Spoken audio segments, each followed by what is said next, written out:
I thank you for joining me. I'm going to be reading the Earth class notes written by the 12th Apostle, entitled Balaam's Donkey. In the interesting book of Numbers, we have the rather unique experience recorded about a prophet named Balaam, who was well known to all the leaders and kings in that land.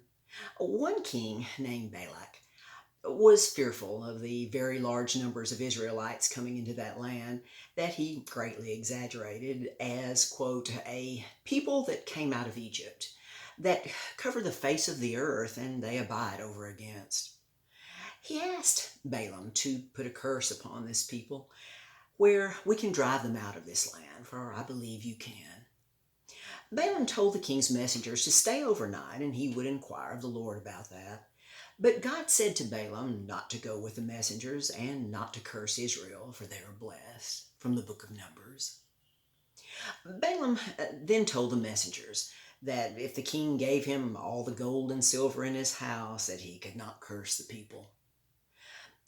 Balak was afraid to go to war with Israel unless Balaam would put a curse on them. And the king continued his request of Balaam and offered him very high status in his kingdom. The messengers from the king made this honored offer to Balaam, who then went to meet the king on his donkey, technically a small female. And on the way, his donkey stopped and would not go further. Balaam beat her, for she saw an angel of God standing in the way with a drawn sword, but he couldn't see it, of course. She then ran against a stone wall, crushing Balaam's foot against a stone, whereby Balaam beat her, saying, "If I had a sword, I would kill her."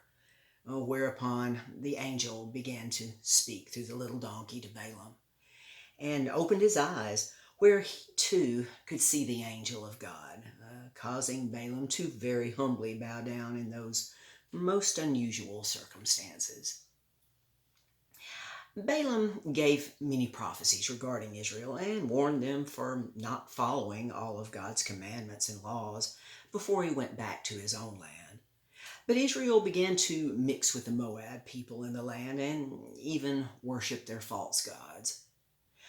No responsible human soul now needs a donkey to talk to them to get their attention, as all the truth is available to them now, like it's never been done before. Our understanding, knowledge, and belief of this truth is what can and will clarify our unlimited imagination, enabling us to see clearly as we believe to see. The talking donkey was a very rare exception, but the great prophecies Balaam told King Balak at that time were primarily about the future Messiah of Israel that so very few knew anything about. It is written, "I shall see him, but not now. I shall behold him, but not nigh. There shall come a star out of Jacob, and a scepter shall rise out of Israel, and shall smite the corners of Moab, and destroy all the children of Seth," meaning the self-centered false pride inherited in many of their descendants, causing them to quickly react in anger and violence to what they didn't agree with, seething with hatred. From the book of Numbers.